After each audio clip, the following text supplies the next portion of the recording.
The voice took almost the full length of post-production to design. The secret sauce was adding voices to his voice, because the voice is so powerful that it's bigger than one person. It's a summoning of all Paul's Bene Gesserit ancestors. And we thought, what if when Paul spoke, he spoke for the Bene Gesserit? Remove the gag.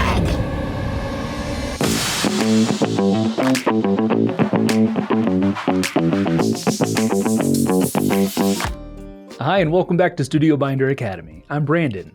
Today we're speaking with supervising sound editor Mark Mangini, whose previous work includes Raiders of the Lost Ark, The Lion King, Star Trek, Mad Max Fury Road, Blade Runner 2049, Dune, and many more. Mark, thank you for being here today. It's a pleasure, Brandon. Thanks for having me. I love StudioBinder, and I'm looking forward to this. Well, that's great. Yeah, we're very excited to have you on. So to start off with, we'd like to hear everyone's kind of filmmaking origin story. Could you tell us, how you got started, any inspirations as a child growing up that drew you to filmmaking? Sure. I started life as an animator, oddly. My dad was in advertising and in media, if you will, and he bought an 8mm film movie camera, a home movie camera to document the family. And he gave it to me. And at around that time, Monty Python was very popular. Monty Python had just popped onto PBS in New England, and I was deeply influenced by Terry Gilliam's animations. So my first endeavors were stop motion and cutout animation as 8 or a 9-year-old. And that persisted sometime through high school as really my love. I loved the idea of telling stories and filming them. That doesn't get me to sound designer or what I do for a living today, but it does get me to Hollywood, because in 1975, I saw the Academy Awards, and a little light bulb went off connecting the two, that you love filmmaking and there's this amazing community out there that you could be a part of and maybe make that your life's work. So I told my parents, who I was still living with, that I was done. I was moving to Los Angeles and I wanted to be in film. And that's about as exotic as it gets for me, because for one, I didn't know that people do what I do for a living. In fact, I didn't know the difference between a director and a producer. I simply had this adolescent idea that I could drive to Los Angeles and make something happen through sheer force of will. And I would, in fact, do that, hedging my bets by including musical instruments in my travels to LA, thinking that the B plan would be, because I had always played in bands as a teenager, I play guitar. My B plan would be, I'll start a band and I'll gig and I'll live that life. So those were my aspirations. And as fate would have it, I would be staying in the guest house of a friend of my dad's who had some connections at Hanna-Barbera Studios. Hanna-Barbera was the preeminent Saturday morning cartoon producer of its day, and they offered me an internship in the sound department, in spite of having absolutely zero experience in it. I think they saw the musician in me and my sort of trained ear. And I would take that internship and excel at it and be offered a job. And over the course of 3 years would graduate and be promoted to sound editor and sound designer at Hanna-Barbera, making silly sounds for Scooby-Doo and the Flintstones and cartoons like that. So there's my origin story. I always think of this quote from Seneca, is like, luck is when preparation meets opportunity. And it sounds like that was kind of the case. You didn't have any experience in the sound department, but maybe that musician in you is kind of what drew them to you. Well, you've been the first one to actually put a fine point on that idea, because the greats in animation sound, the Treg Browns and the Jimmy McDonalds of the world, both started life as musicians. And in fact, Earl Bennett, who was my mentor, one of my mentors at Hanna-Barbera, played in the Spike Jones band, and he came out of vaudeville. And he was the individual who performed the various props in front of a microphone live, or on radio to produce the background sound effects for a live radio show.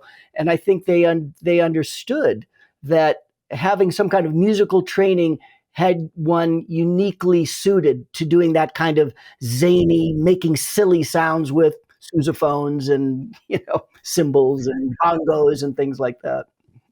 That's so amazing. And would you say you have any favorite films from a sound perspective?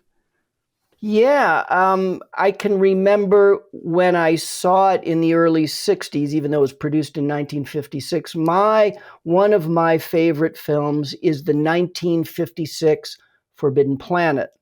And the reason it is one of my favorites is that, one, it is science fiction. I love science fiction because it is a fecund territory for sound exploration.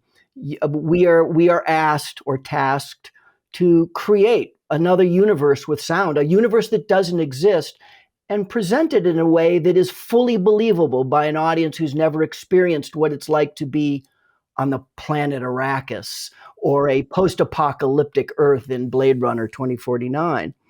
And I loved Forbidden Planet not only for that reason, but because they did something unique. I have to be careful about this whenever I use unequivocals, heretofore never done before. It was sound composed and sound designed by a pair of avant-garde musicians named Bibi and Louis Barron, a husband and wife team who were the early progenitors of synthesizers. And the score / sound design / soundscape is all created by this composition team using one-of-a-kind electronic circuitry. And they developed within their soundscape not only what might be called music, and it is indeed music because it is composed, but they designed the sound effects that are part of the music that is the music but isn't the music. And so it lands in this really kind of amorphous limbo of it's not music, it's not sound effects, it's just the sound of this alien universe. And I think that's a transcendent track. There's nothing else like it for me.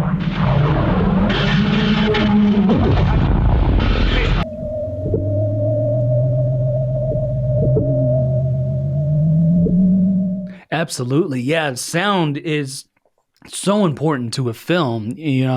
I would say probably one of, if not the second most, you have the visuals, obviously, but the sound just immerses you into that world, like you were saying, and that world building from a sound perspective is so interesting to me. I've done a little bit of like Foley work and stuff, but yeah, just to be in the room and see sound editors, sound designers work is really phenomenal.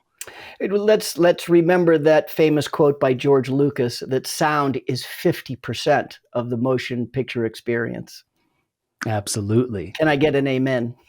Amen to that, brother. Thank you, Brandon. Now, when and how did you make that transition from animation to film?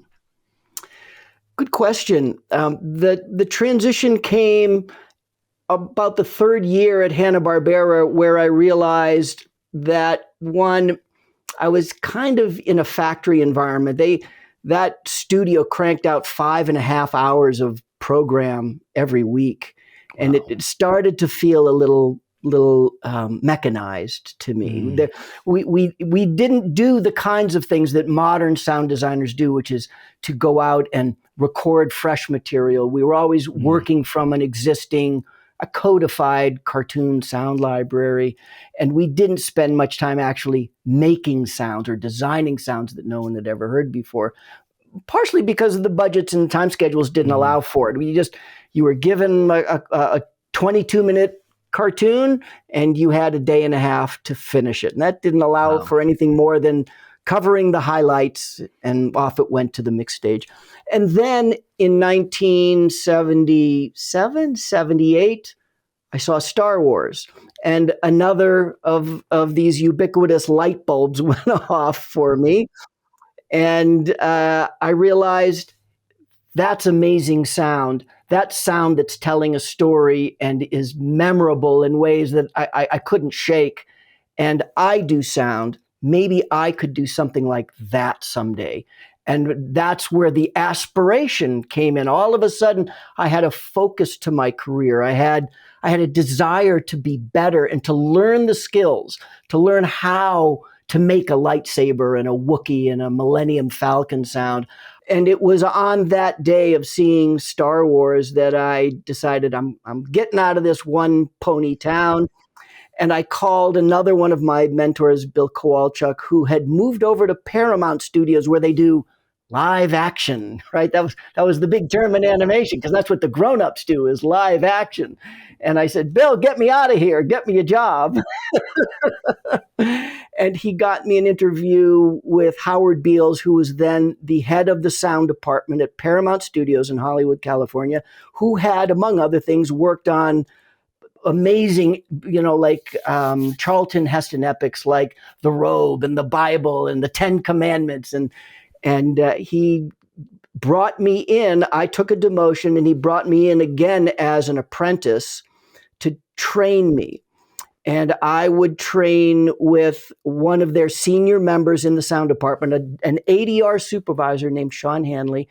And he taught me the ropes. And he was a crusty old Irish guy, like a classic, like, old white guy. I hate to say it.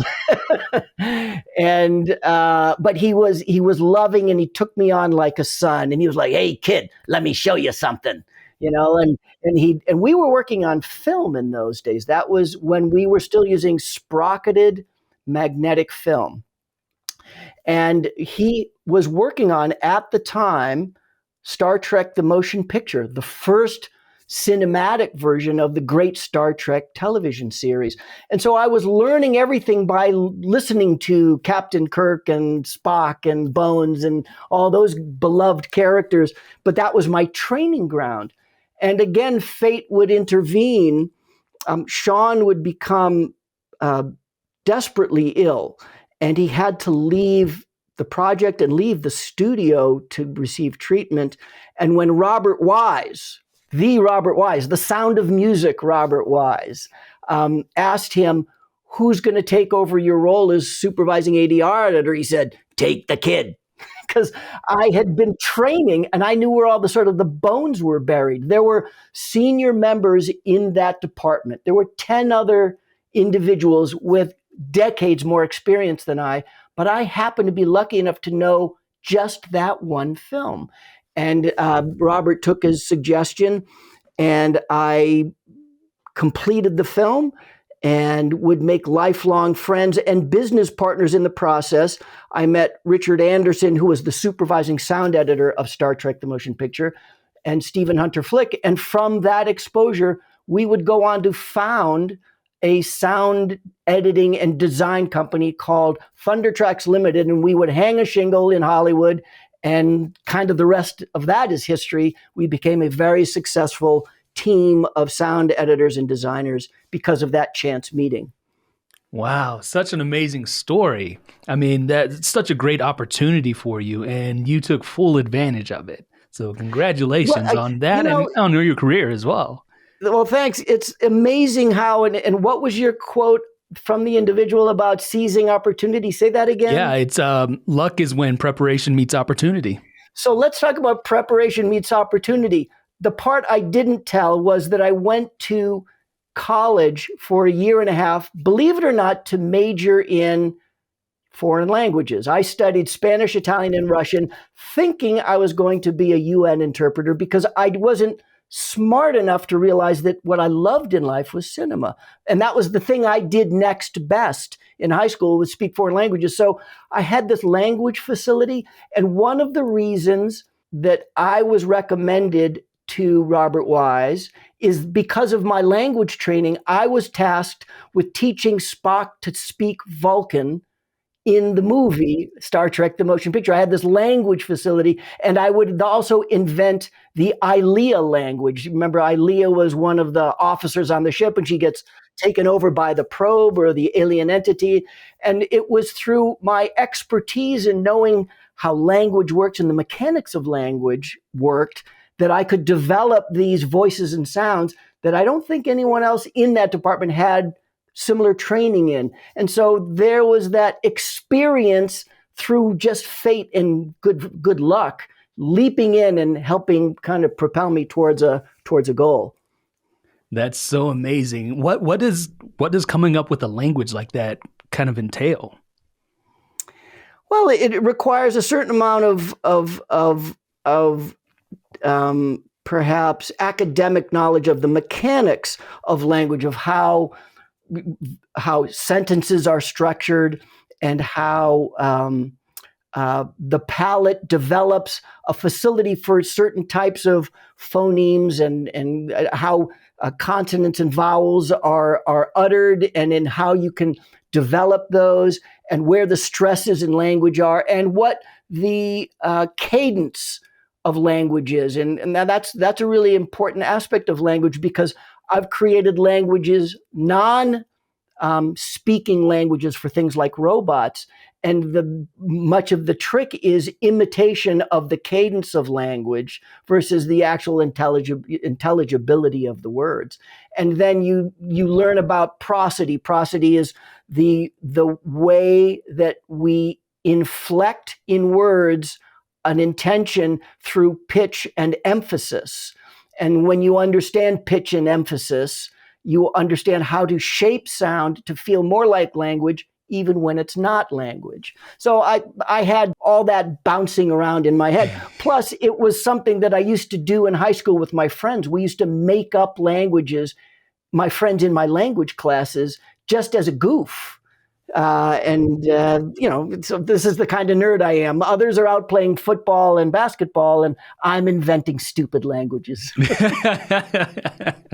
Well, I mean, it got you to where you are here, so you must have been doing something right.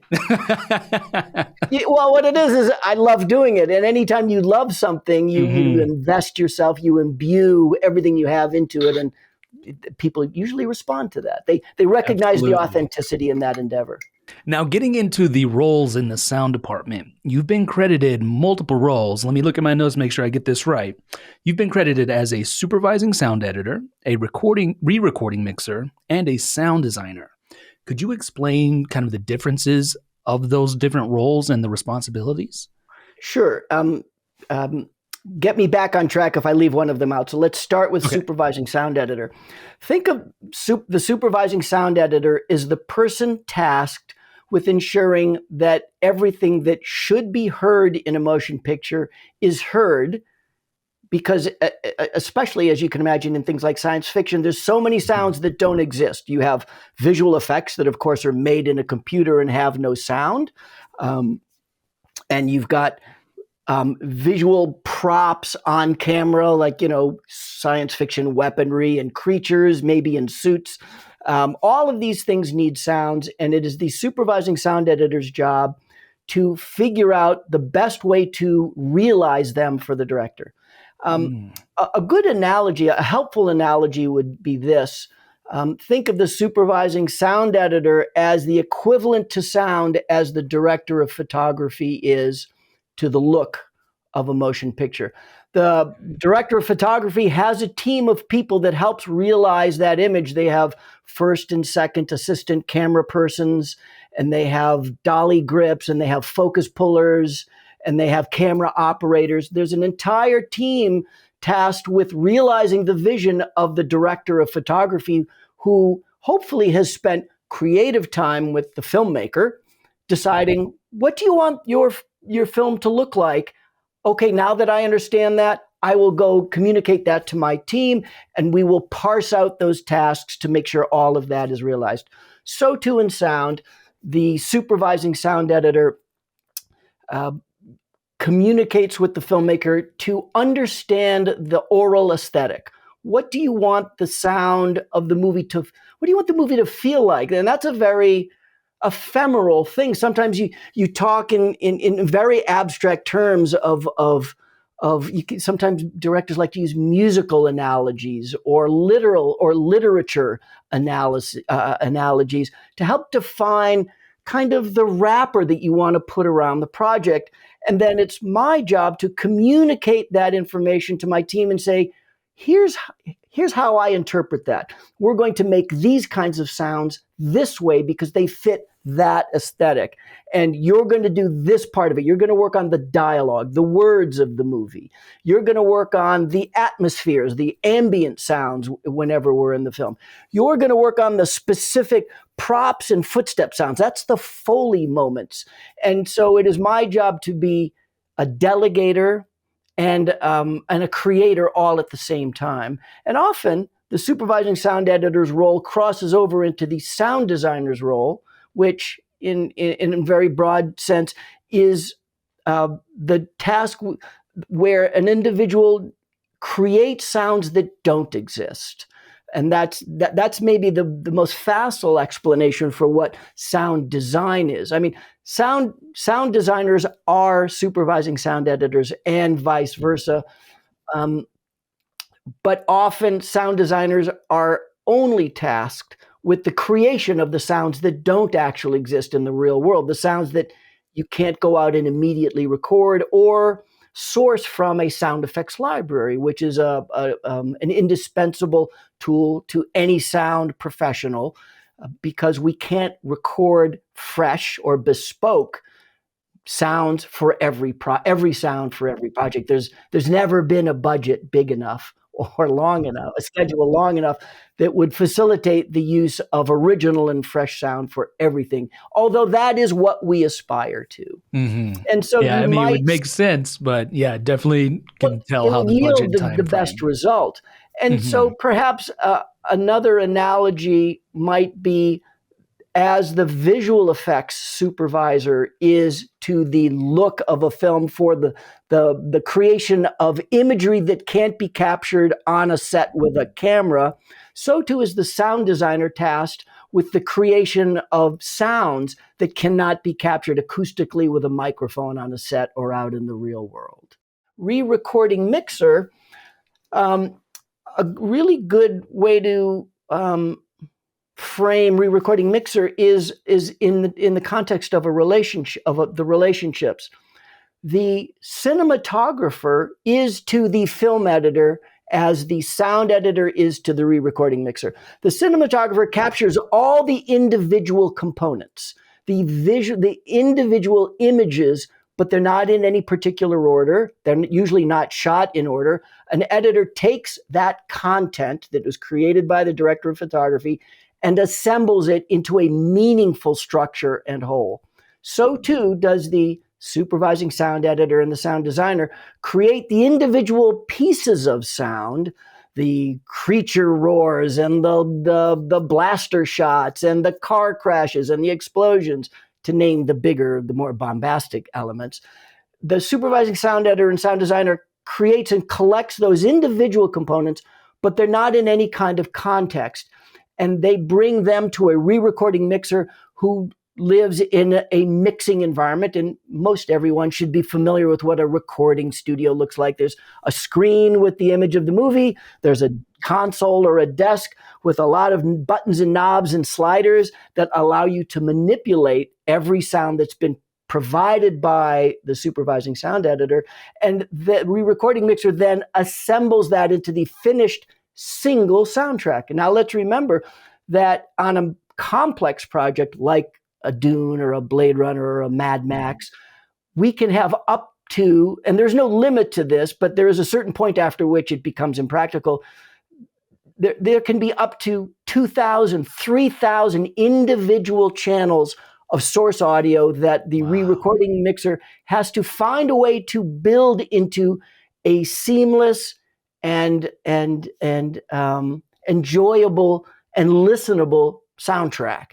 And so it's there. The re-recording mixer's job is to take the sound effects, the dialogue, the Foley, the score, or all the music, and the dialogue, and mix that into one single soundtrack, albeit represented by many speakers or channels, because this modern projects are listened to in Dolby Atmos and IMAX, and you have lots of speakers to fill up, but we still consider that one soundtrack. So that's the job of the re-recording mixer, to coalesce all these elements into a single unified and listenable soundtrack. Wow, that's so interesting to me. You go to a movie and when you walk out of it feeling immersed and just like, oh, I was in this world. That sound has so much to do with it. And I built my own home theater at home, and I have the projector, and I got some of the best speakers. So I love watching movies at home. I also love going to the theater. Now, next, I would like to touch on the collaborative process a little bit. When working with a director, do you have an ideal working relationship that you like to have with them? Well, I think any creative would say the same thing, that we look for collaboration. The most satisfying experiences of mine have been ones where the filmmaker brought me into their inner creative circle and invested in me a level of trust to realize their vision. And in that investment of trust comes, no small amount of anxiety on the part of the filmmaker, because it's like handing over a child to a stranger. Now, I'm not really a stranger. I come with credentials, and I've achieved before, and I think that's a pretty safe bet. But and I recognize the risk taken when a collaboration ensues with a filmmaker, and I try to return that trust by investing my fullest self in everything that I do. So when I take on a project, I'm in. I'm 100% in, and I live and breathe that project. I take it home with me. I talk about it with my family. I spend my spare time worrying about it, because that's my baby too, and my name is going to be on that project. And so I feel like I return that trust with a full investment of my time and creativity, such that, because I think cinema is going to last a long time. It's truly the preeminent art form of the 21st century, and these images and sound are going to last a long time. And that's my name on that film. And I want to be proud of my work. I never want to look at something I did last year or 48 years ago and say, ew, I wish I had done something else. Or I wish I had turned that stone. So back to the original question, the ideal working relationship is one of trust and collaboration, and one of true respect. And let me put a finer point on that. The relationship that I have with the director is a creative push and pull. And I think that's the ideal way that it should work. I offer an idea, and I get a little pushback on it, and it gets refined by the filmmaker. And then I push back a little bit more on it because I think it could be better. With that in mind, what if we do this? And I don't think we've done our job if the director and I haven't beat up on 100 ideas and given on some and taken on some. And it takes the rare director to say, you know what, Mark, I had never thought of that, but I really like that idea. Pursue that, please. Those words are gold to me. And inversely, I know that not all of my ideas are good. In spite of 48 years of experience, I need to be reeled in. Sometimes I have crazy ideas far afield of what's right but it's my job to suggest them. And I feel remiss if I don't suggest the crazy ideas along with the not crazy or achievable ideas. And I think in that process, the filmmaker and I develop a friendship and a bond and a trust, a creative trust for the film that deepens over time. And that's what I want to have in an experience with a filmmaker, is a real give and take. And, I will say that it's harder and harder for me the longer I work in my field, because I've achieved a fair amount of success and I've achieved recognition for my work. And there is a propensity for filmmakers to defer unnecessarily because of that, of my success.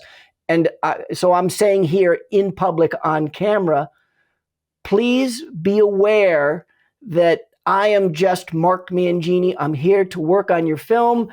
And whatever it is that I've achieved, that doesn't make the ideas I'm currently giving you any better than anyone else might be recommending. If it's a bad idea, you got to call it out. If it's a good idea, you got to call it out too. Definitely, yeah. I feel that communication and the collaboration is so key when building something like that. I have a production partner, and we always ask each other why. If we give an idea, why? What's the why behind it? Why does this character do this, or why does that? I have an entire chapter in my blog on why. Well, the beauty of the why question is how simple it is, and what an amazing key it is for unlocking creative blocks. Mm-hmm. Because I find when I approach the big challenges, the design challenges, like what does a sandworm sound like, and what does an ornithopter sound like, and you stare at the blank page forever. The secret to unlocking those challenges and many others is to understand the why, because when you understand why something happens, you immediately understand the tools necessary to bring to bear to solve, so that the existence of the sound answers the question why in some narrative sense. And so why finds its roots in the story and in the script and the actors' performances. And very often, the early discussions I like to have with filmmakers are just those, about asking those why questions. Why did this character do that? That question has nothing to do with sound. Why did this scene take that turn? What are you trying to tell the audience? And when the filmmaker explains why this is happening, I now have a very, very clear roadmap of, well, then that excludes some kinds of sounds, but includes this other group of sounds that I had never thought of. Now I at least have a direction. Okay, there's brush stroke number 1 on the blank canvas. I'm already on a path because I know why something is supposed to happen, and therefore I know what it might sound like that's harmonious with those ideas. So it's I'm glad you brought that up, Brandon. That's beautiful. Thank you. Now, jumping in and referring to the stages of production, as a supervising sound editor, when do you usually enter the picture? Well, that's a great question, and I have to answer it kind of broken up to define a couple of ideas. Traditionally speaking, sound is part of what's known as post-production. It's called post because it's after production. It's after a project has been shot. Now, I have been preaching and proselytizing for 20 years why this is erroneous and why this is not productive and not efficient and not a modern way to make movies.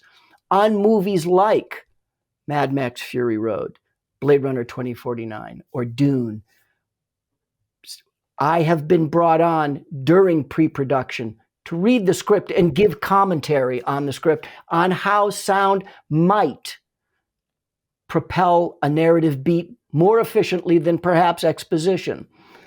I have been brought on during production as the film is being shot to build sound in concert with the editor developing the rough cut, because sound can inform that edit and develop a symbiotic back and forth relationship of one feeding the other, back feeding the other, and you can see where this is going. And so much so that even during production, this sound can then be influential as a starting point for visual effects, because visual effects are always brought on in pre-production and on during production to be a part of blue screen technologies and others, as well as storyboarding and the beginnings of realizing what a shot might look like. Sometimes sound can be an inspiration to visual effects, and visual effects will take let sound take the lead, as it does in animation, because all animation starts life as a sound recording first, and then imagery is rendered to that sound. So too can this happen with visual effects, where we can design a sound just from our imaginations, and visual effects can say, ooh, that's really good. We'd never thought of that. That would spawn this kind of imagery or color schema or motion speed or ballistics. And so there's this whole symbiotic infusion that can happen if sound is brought on in a non-traditional way. Yeah. Going back to that analogy, you were saying sound designer is to sound as the cinematographer is to the picture. It would make sense to be in there in pre-production talking about the why, and then to actually be on set. I would feel on set you might hear the atmosphere or feel the atmosphere, and that would kind of direct you in that sound design in post. I that's what I feel, at least. Well, there's so many wonderful efficiencies in working that way. One is, by the time the director has completed principal photography, the end of production, and we now get into traditional post-production, a good portion of the film is built with image and sound. The editor is never finished with an edit, but at least has some sort of assembly, perhaps, of all the dailies, and sound has been informing that process. And then we get into the traditional, non-traditional gray area of sound being on from the end of production. In the early days of cinema, you were in pre-production, you shot, you edited for 10 weeks, and then the sound process started. But sound wasn't even part of that early edit phase after production finished. And we're finding more and more that filmmakers are being attracted to that technique of having sound start from the very first day of post, where the director and the editor are building the film, and sound is an integral part of that. And you discover crazy things like, for example, on Dune, there was a shot that was storyboarded and slugged in with a black card that said, "Sandworm rises out of the desert and buries itself into the earth." And that was plotted out to be a 21-second shot. That's what went to visual effects. That's what was budgeted. Joe Walker, the film editor, handed that off to us and said, "Make a sound for this, even though we don't have the shot yet." All we had was a storyboard. And we made a sound, and the longest we could make the sound was 17 seconds, because that felt right sonically. And when that was plugged into the edit during the 10-week editor's cut period or director's cut period, it became apparent that, yes, that is the ideal length for this shot. We don't need 4 seconds. Take a guess, and I can't tell you, how much money that saved by taking 4 seconds times 24 frames of a visual effects shot. Yeah, I was going to say time is money, and I would imagine any time you could shave off, and that was directly related just to the sound being what it was. And if, Right. If the sound's not involved in that process, then you're wasting time, essentially. There can be some wonderful efficiencies, but that's never my primary driver. My primary driver is having a creative impact on the edit itself. That's when it's a real big win. Okay. All right. Now, as far as post-production, generally what's your kind of first steps as soon as you enter post? The first steps are to sit with the filmmaker and extract as much information as possible about what they want for their film sonically. That traditionally happens in something called a spotting session, where one will sit down with the filmmaker and watch the film together, very often with the film editor, sometimes with the composer, and beat by beat discuss, what do we want here? What does the movie need to get it where I hear it in my head? And so that's talking about Do we want a music cue here? Do we not want a music cue here? If there is a music cue here, should there be sound design? If there isn't sound design, should we have diegetic effects? Should we be point of view? We be non-point of view? Should we be more objective? You start to dissect each scene in every possible way to determine what that scene and overall what the entire film needs. That you have to talk about the dialogue. Was the dialogue was shot in a very noisy location? Do we have to bring the actors back to create ADR? Are we going to do Foley for this moment? Or do we not want to hear those kinds of sounds?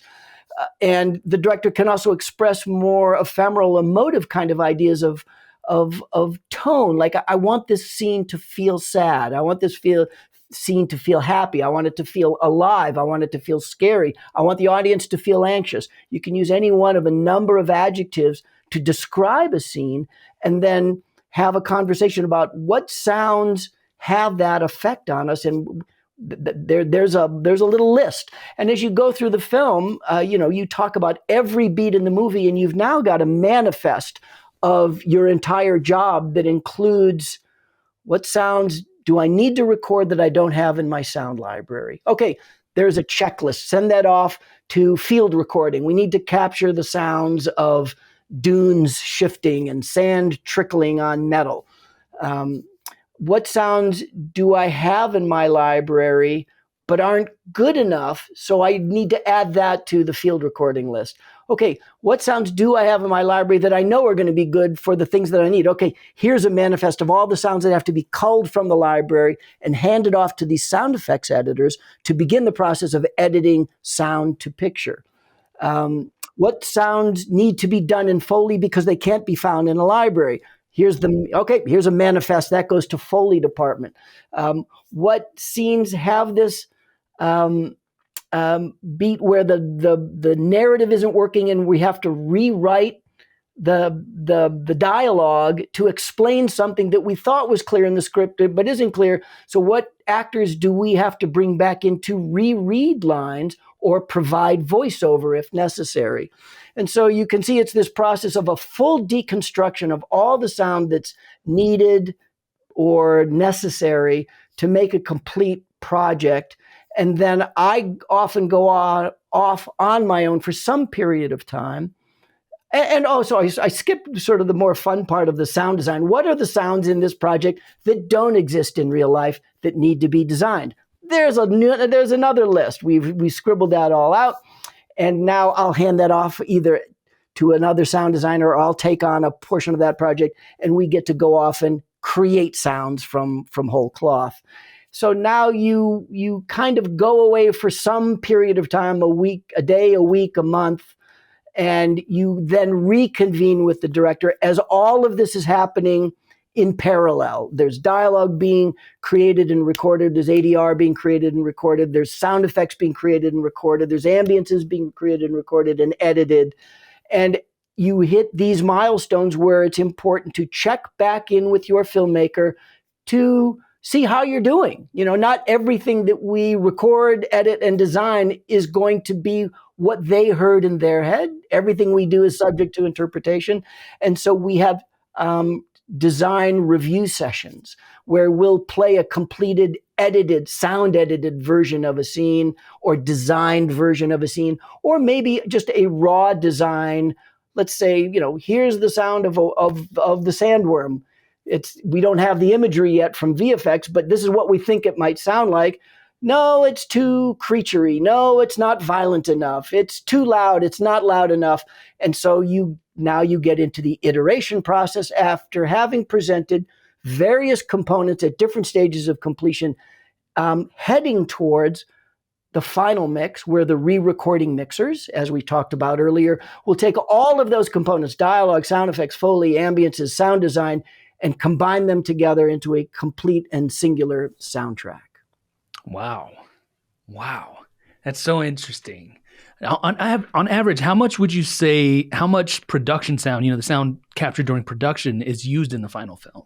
There's no such thing as an average. Every project is wildly different. Some projects go into production knowing that the location environments are so noisy and so, what's the word?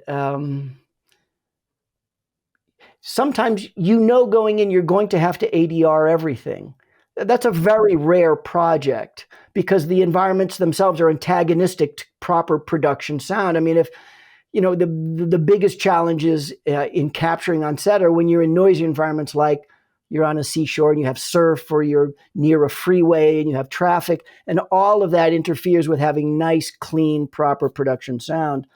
But I have yet to work on a film that was 100% ADR, and I have yet to work on a film that didn't have a stitch of ADR in it, that was all production sound. There's always a sliding scale of what the general sensibility in the filmmaking community, and rightfully so, is that ADR should be avoided when possible. And the reasons for this are that the ADR process itself is not very conducive to an actor delivering their best performance. That is not to say that it cannot happen, but there's something about the energy on a set. You're surrounded by your castmates, you're surrounded by crew, you're in the environment of that actual scene, and all of that feeds an actor's performance.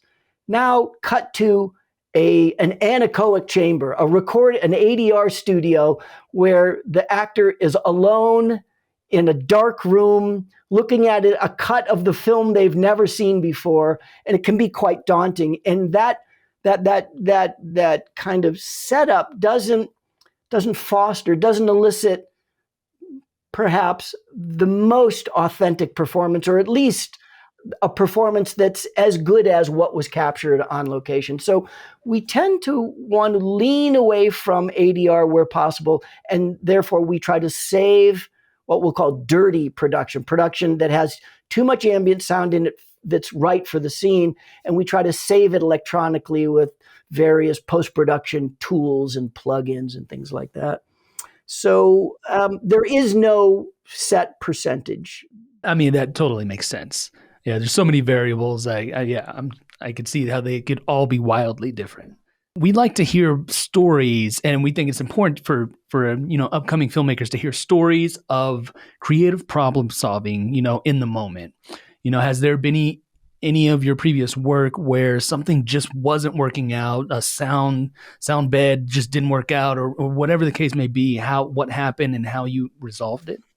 There is always a defiant sound that sometimes takes up until the last minute to solve. Well, I'll tell you a fun story. There was a challenging sound to design for the first Dune. In the book, Paul Atreides learns what we call the voice, with quotation marks around it. Of course, he has a voice, but the voice is a Bene Gesserit weapon that only select individuals can learn to master and can use as a weapon against their adversaries. And this was one of the first of four essential sound design components of the first Dune movie that we were tasked to create. And the voice took almost the full length of post-production to design, but we cracked the code when we started asking the why question. We first approached it the traditional way, which is, okay, Timothée Chalamet speaks a line, let's take that recording and do something to it. There's a million ways to alter a voice with plugins and electronic tools. Like a cinematographer might put a filter in front of a lens to alter the effect on the emulsion or the sensor. And we struggled and failed miserably many times with Denis Villeneuve. We would present Timothée Chalamet's voice with some kind of processing on it, and all of it sounded false and electronic. And it wasn't until we started to deconstruct the idea of the voice until we connected to the narrative value of the voice that we solved the problem. And the answer was not in doing anything to his voice, though we did. But the secret sauce was adding voices to his voice, because we presented this idea that the voice is so powerful that it's bigger than one person. It's bigger than Paul Atreides. It's a summoning of all Paul's Bene Gesserit ancestors, centuries of wise warriors, female warriors, I might add, because the Bene Gesserit are a female order. And we thought, well, what if when Paul spoke, he spoke for the Bene Gesserit? What if it was the full force and power of centuries worth of Bene Gesserit throwing their power at him to give him this ability? And so we, back to language and opportunity again, Theo Green and I, my sound design partner, invented Bene Gesserit. Frank Herbert, I don't believe, had written out Bene Gesserit. I believe he had written out Fremen. And so first we designed a language, and then then Denis wrote the phrases that the Bene Gesserit would utter. And then we brought in women with strong, assertive voices to speak these powerful words like, "You will yield to me," in Bene Gesserit. And we built what we called the Bene Gesserit cloud around Paul, so that when he spoke using the voice, he summoned his ancestors, and you heard his ancestors in the surround speakers, all as if working as a team to achieve the voice effect on the adversaries, such that he was now weaponizing his voice. So we found the solution in something completely outside the voice itself by asking a narrative why question.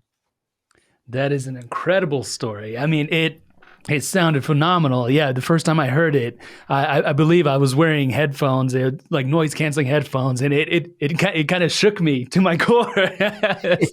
You did a very good job. Thanks. Yeah, absolutely. Well, Mark, that's all the questions we have for you. To wrap up, do you have any tips, advice, or common mistakes to avoid for anybody looking to get into the sound department? I think the advice I like to give is kind of generic, and it's going to feel a little tropish, but I'm going to say it anyways. I feel that my success in my work has come as a consequence of my ability to speak my truth and not feel afraid of the consequences. In other words, I think you've heard this from every art teacher you ever had. Be true to yourself. Mm-hmm. Express your vision. That takes a great deal of courage and humility to do so. But what you'll find in life is that you will develop allies that are of a like mind, and you will winnow out from your circle those that aren't of a like mind. It hurts to feel the rejection of offering a creative idea, but it gets you so much closer to acceptance when you actually speak it for the first time, and it's liberating. Definitely. Well, you heard it here, folks. Be yourself. That's going to set you apart from everybody else because no one's you. And exactly. Ask why. Yeah, that's it. Well, Mark, good summation. Well, Mark, thank you so much for your time. You gave us some incredible information. Be on the lookout. Dune, it's streaming now. Dune 2 coming out. And thank you so much again, Mark. We appreciate your time. My pleasure, Brandon. If you're looking for more interviews or deep dives into the StudioBinder software, be sure to like and subscribe to be notified when new videos are added. I'm Brandon with StudioBinder Academy. Thank you for watching, and we'll see you in the next one.